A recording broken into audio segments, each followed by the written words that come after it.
1 Samuel chapter 13. Saul reigned 1 year, and when he had reigned 2 years over Israel, Saul chose for himself 3,000 men of Israel. 2,000 were with Saul in Michmash and in the mountains of Bethel, and 1,000 were with Jonathan in Gibeah of Benjamin. The rest of the people he sent away, every man to his tent. And Jonathan attacked the garrison of the Philistines that was in Geba, and the Philistines heard of it. Then Saul blew the trumpet throughout all the land, saying, "Let the Hebrews hear." Now all Israel heard it said that Saul had attacked a garrison of the Philistines, and that Israel had also become an abomination to the Philistines. And the people were called together to Saul at Gilgal. Then the Philistines gathered together to fight with Israel, 30,000 chariots, 6,000 horsemen, and people as the sand which is on the seashore in multitude. And they came up and encamped in Michmash to the east of Beth-aven. When the men of Israel saw that they were in danger, for the people were distressed, then the people hid in caves, in thickets, in rocks, in holes, and in pits. And some of the Hebrews crossed over the Jordan to the land of Gad and Gilead. As for Saul, he was still in Gilgal, and all the people followed him trembling. Then he waited 7 days, according to the time set by Samuel. But Samuel did not come to Gilgal, and the people were scattered from him. So Saul said, "Bring a burnt offering and peace offering here to me." And he offered the burnt offering. Now it happened, as soon as he had finished presenting the burnt offering, that Samuel came, and Saul went out to meet him, that he might greet him. And Samuel said, "What have you done?" Saul said, "When I saw that the people were scattered from me, and that you did not come within the days appointed, and that the Philistines gathered together at Michmash, then I said, the Philistines will now come down on me at Gilgal, and I have not made supplication to the Lord. Therefore I felt compelled and offered a burnt offering." And Samuel said to Saul, "You have done foolishly. You have not kept the commandment of the Lord your God, which he commanded you, for now the Lord would have established your kingdom over Israel forever. But now your kingdom shall not continue.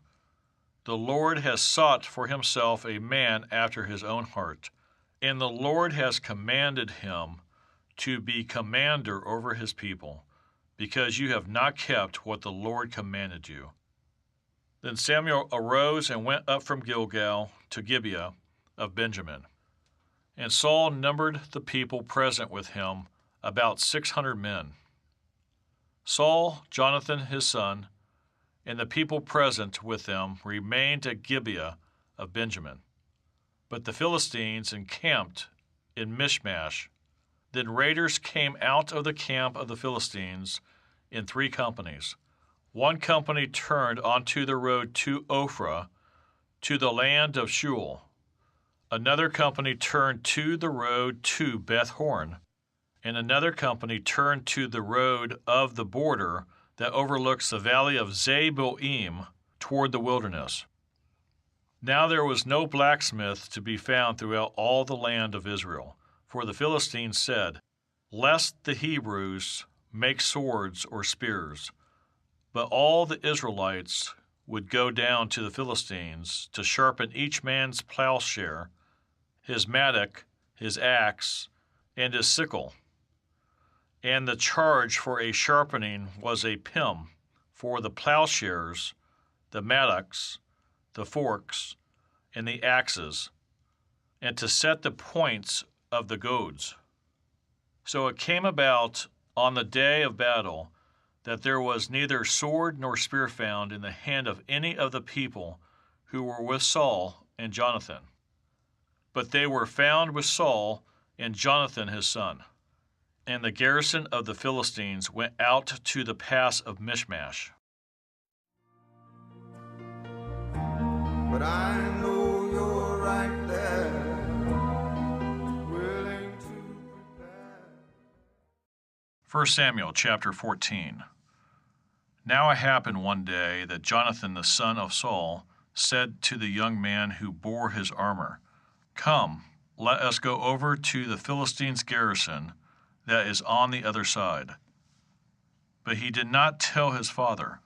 And Saul was sitting in the outskirts of Gibeah under a pomegranate tree, which is in Migron. The people who were with him were about 600 men. Ahijah, the son of Ahitub, Ichabod's brother, the son of Phinehas, the son of Eli, the Lord's priest in Shiloh, was wearing an ephod. But the people did not know that Jonathan had gone. Between the passes by which Jonathan sought to go over to the Philistines' garrison, there was a sharp rock on one side and a sharp rock on the other side. And the name of one was Bozez, and the name of the other Sinah. The front of one faced northward, opposite Michmash, and the other southward, opposite Gibeah. Then Jonathan said to the young man who bore his armor, "Come, let us go over to the garrison of these uncircumcised. It may be that the Lord will work for us, for nothing restrains the Lord from saving by many or by few." So his armor-bearer said to him, "Do all that is in your heart. Go then, here I am with you, according to your heart." Then Jonathan said, "Very well. Let us cross over to these men, and we will show ourselves to them. If they say thus to us, 'Wait until we come to you,' then we will stand still in our place and not go up to them. But if they say thus, 'Come up to us,' then we will go up, for the Lord has delivered them into our hand, and this will be a sign to us." So both of them showed themselves to the garrison of the Philistines, and the Philistines said, "Look, the Hebrews are coming out of the holes where they have hidden." Then the men of the garrison called to Jonathan and his armor-bearer and said, "Come up to us, and we will show you something." Jonathan said to his armor-bearer, "Come up after me, for the Lord has delivered them into the hand of Israel." And Jonathan climbed up on his hands and knees with his armor-bearer after him, and they fell before Jonathan. And as he came after him, his armor-bearer killed them. That first slaughter which Jonathan and his armor-bearer made was about 20 men within about half an acre of land. And there was trembling in the camp, in the field, and among all the people. The garrison and the raiders also trembled, and the earth quaked, so that it was a very great trembling. Now the watchmen of Saul in Gibeah of Benjamin looked, and there was the multitude melting away, and they went here and there. Then Saul said to the people who were with him, "Now call the roll and see who has gone from us." And when they had called the roll, surprisingly, Jonathan and his armor-bearer were not there. And Saul said to Ahijah, "Bring the ark of God here," for at that time the ark of God was with the children of Israel. Now it happened, while Saul talked to the priest, that the noise which was in the camp of the Philistines continued to increase. So Saul said to the priests, "Withdraw your hand." Then Saul and all the people who were with him assembled, and they went to the battle, and indeed every man's sword was against his neighbor, and there was very great confusion. Moreover, the Hebrews who were with the Philistines before that time, who went up with them into the camp from the surrounding country, they also joined the Israelites who were with Saul and Jonathan. Likewise, all the men of Israel who had hidden in the mountains of Ephraim, when they heard that the Philistines fled, they also followed hard after them in the battle. So the Lord saved Israel that day, and the battle shifted to Beth-aven. And the men of Israel were distressed that day, for Saul had placed the people under oath, saying, Cursed is the man who eats any food until evening, before I have taken vengeance on my enemies. So none of the people tasted food. Now all the people of the land came to a forest, and there was honey on the ground. And when the people had come into the woods, there was the honey dripping, but no one put his hand to his mouth, for the people feared the oath. But Jonathan had not heard his father charge the people with the oath. Therefore he stretched out the end of the rod that was in his hand, and dipped it in a honeycomb, and put his hand to his mouth, and his countenance brightened. Then one of the people said, Your father strictly charged the people with an oath, saying, Cursed is the man who eats food this day. And the people were faint. But Jonathan said, My father has troubled the land. Look now, how my countenance has brightened, because I tasted a little of this honey. How much better if the people had eaten freely today of the spoil of their enemies, which they found. For now, would there not have been a much greater slaughter among the Philistines? Now they had driven back the Philistines that day from Michmash to Ahijalon. So the people were very faint. And the people rushed on the spoil, and took sheep, oxen, and calves, and slaughtered them on the ground. And the people ate them with the blood. Then they told Saul, saying, Look, the people are sinning against the Lord by eating with the blood. So he said, You have dealt treacherously. Roll a large stone to me this day. Then Saul said, Disperse yourselves among the people, and say to them, Bring me here every man's ox and every man's sheep, slaughter them here, and eat, and do not sin against the Lord by eating with the blood. So every one of the people brought his ox with him that night, and slaughtered it there. Then Saul built an altar to the Lord. This was the first altar that he built to the Lord. Now Saul said, Let us go down after the Philistines by night, and plunder them until the morning light, and let us not leave a man of them. And they said, Do whatever seems good to you. Then the priest said, Let us draw near to God here. So Saul asked counsel of God, Shall I go down after the Philistines? Will you deliver them into the hand of Israel? But he did not answer him that day. And Saul said, Come over here, all you chiefs of the people, and know and see what this sin was today. For as the Lord lives, who saves Israel, though it be in Jonathan my son, he shall surely die. But not a man among all the people answered him. Then he said to all Israel, You be on one side, and my son Jonathan and I will be on the other side. And the people said to Saul, Do what seems good to you. Therefore Saul said to the Lord, God of Israel, Give a perfect lot. So Saul and Jonathan were taken, but the people escaped. And Saul said, Cast lots between my son Jonathan and me. So Jonathan was taken. Then Saul said to Jonathan, Tell me what you have done. And Jonathan told him and said, I only tasted a little honey with the end of the rod that was in my hand. So now I must die. Saul answered, God do so, and more also, for you shall surely die, Jonathan.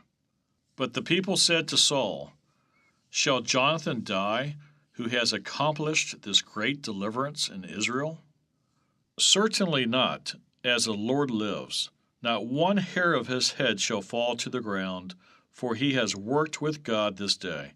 So the people rescued Jonathan, and he did not die. Then Saul returned from pursuing the Philistines, and the Philistines went to their own place.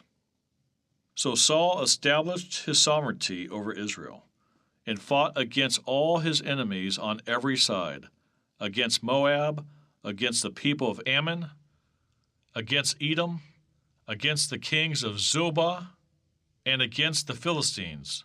Wherever he turned, he harassed them. And he gathered an army and attacked the Amalekites, and delivered Israel from the hands of those who plundered them. The sons of Saul were Jonathan, Jeshui, and Malchishua. And the names of his 2 daughters were these: the name of the firstborn Merab, and the name of the younger Michal.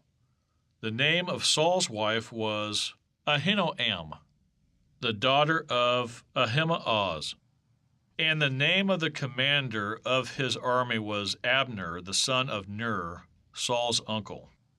Kish was the father of Saul, and Ner, the father of Abner, was the son of Abiel. Now there was fierce war with the Philistines all the days of Saul. And when Saul saw any strong man or any valiant man, he took him for himself. When I think about and remember how there was no way out. 1 Samuel chapter 15. Samuel also said to Saul, "The Lord sent me to anoint you king over his people, over Israel. Now, therefore, heed the voice of the words of the Lord.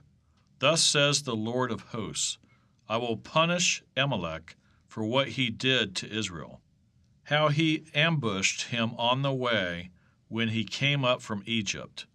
Now go and attack Amalek, and utterly destroy all that they have, and do not spare them, but kill both man and woman, infant and nursing child, ox and sheep, camel and donkey." So Saul gathered the people together and numbered them in Telaim, 200,000 foot soldiers and 10,000 men of Judah. And Saul came to a city of Amalek and lay in wait in the valley. Then Saul said to the Kenites, "Go, depart, get down from among the Amalekites, lest I destroy you with them. For you showed kindness to all the children of Israel when they came up out of Egypt." So the Kenites departed from among the Amalekites, and Saul attacked the Amalekites from Havilah all the way to Shur, which is east of Egypt.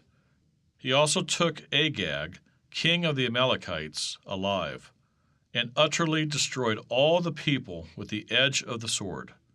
But Saul and the people spared Agag, and the best of the sheep, the oxen, the fatlings, the lambs, and all that was good, and were unwilling to utterly destroy them. But everything despised and worthless, that they utterly destroyed. Now the word of the Lord came to Samuel, saying, "I greatly regret that I have set up Saul as king, for he has turned back from following me, and has not performed my commandments." And it grieved Samuel, and he cried out to the Lord all night. So when Samuel rose early in the morning to meet Saul, it was told Samuel, saying, "Saul went to Carmel, and indeed he set up a monument for himself.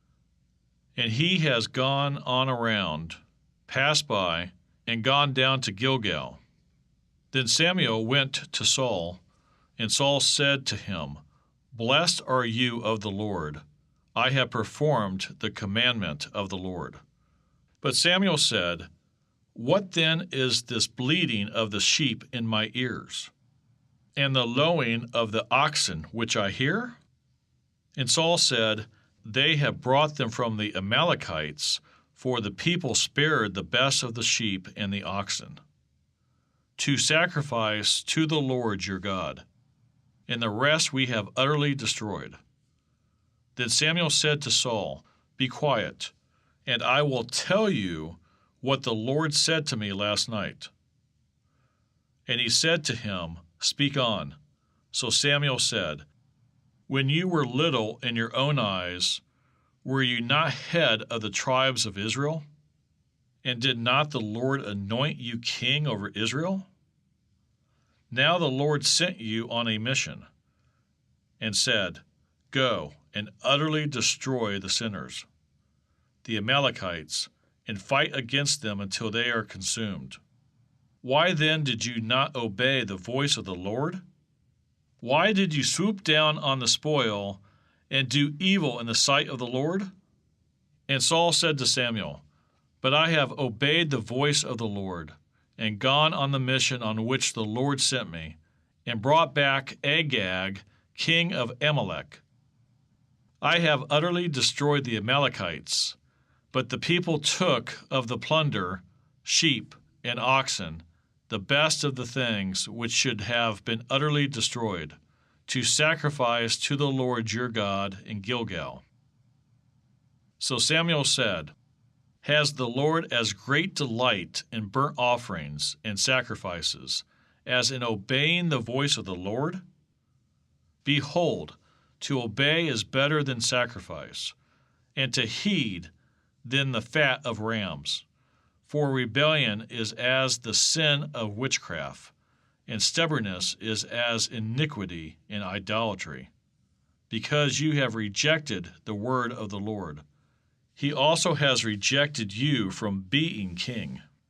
Then Saul said to Samuel, I have sinned, for I have transgressed the commandment of the Lord and your words, because I feared the people and obeyed their voice. Now therefore, please pardon my sin, and return with me, that I may worship the Lord. But Samuel said to Saul, I will not return with you, for you have rejected the word of the Lord, and the Lord has rejected you from being king over Israel. And as Samuel turned around to go away, Saul seized the edge of his robe, and it tore. So Samuel said to him, The Lord has torn the kingdom of Israel from you today, and has given it to a neighbor of yours, who is better than you. And also the strength of Israel will not lie nor relent. For he is not a man, that he should relent. Then he said, I have sinned, yet honor me now, please, before the elders of my people and before Israel, and return with me, that I may worship the Lord your God. So Samuel turned back after Saul, and Saul worshipped the Lord. Then Samuel said, Bring Agag, king of the Amalekites, here to me. So Agag came to him cautiously. And Agag said, Surely the bitterness of death is past. But Samuel said, As your sword has made women childless, so shall your mother be childless among women. And Samuel hacked Agag in pieces before the Lord in Gilgal. Then Samuel went to Ramah, and Saul went up to his house at Gibeah of Saul. And Samuel went no more to see Saul until the day of his death. Nevertheless, Samuel mourned for Saul, and the Lord regretted that he had made Saul king over Israel. When I think about and remember how there